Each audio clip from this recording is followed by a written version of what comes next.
we always have a special report that we talk about, and we have one today, and it's basically empty nesters, how to know when it's time to sell the place that you call home. I always feel like the right time to do it is when you actually want to, is the way that I feel like you should do what you want to do, but also, so you can make the whole deal work. When you're looking at the whole picture, if you're going to move to another house, how much you're going to be saving by buying that house now, as opposed to waiting when the price, your house goes up, but then the price of what you want to buy goes up too. So there's a lot of benefits in doing what you want to when you want to. And I think that's why we have a pretty healthy market in Orlando. What we're going to do is go through here. The number one thing that you need to know is why you're selling. And you need to keep that to yourself generally when you're downsizing. Sometimes it's good to tell it because it just, people can tie into that emotion of it. But for the most part, there's no reason that anybody needs to know your business when it comes to selling your house. Your house is on its own and will stand on its own. The second thing that you want to do is you want to do your homework before setting a price. And this is something that we spend a lot of time with you doing, because we don't come in there and give you the price. I mean, yes, we have something in our minds, but we can't tell over the phone or can't tell anything because we haven't seen your house. So that would be really stupid to make a mistake like that. Yeah.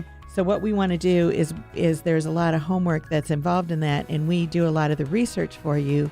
But in going over the research with you, then we actually come up to an agreement as far as what the price would be.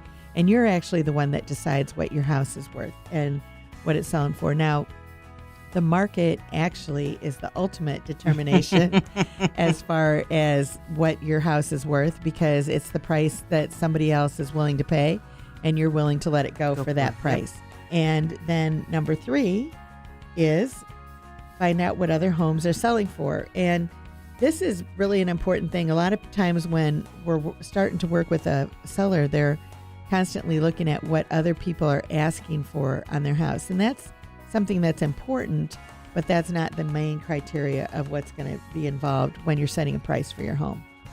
When you find out what other homes are selling for and you compare that to your home, compare those homes to your home, that's when you get a real good idea of what your home is actually going to sell for.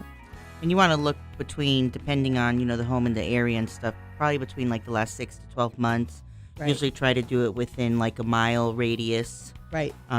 Sometimes, we have multiple houses that could be like within a 6-month window in a mile.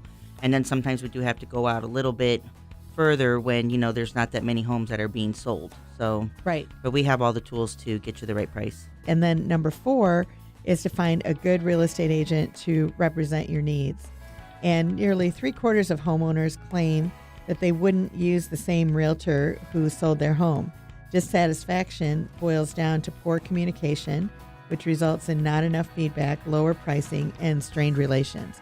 And this is something that we work really, really hard on to make sure, we're in contact with our sellers every week, letting them know what's going on, who's coming in, who's looking at it online, what's happening with it, because we feel like that's really important, because this is a joint effort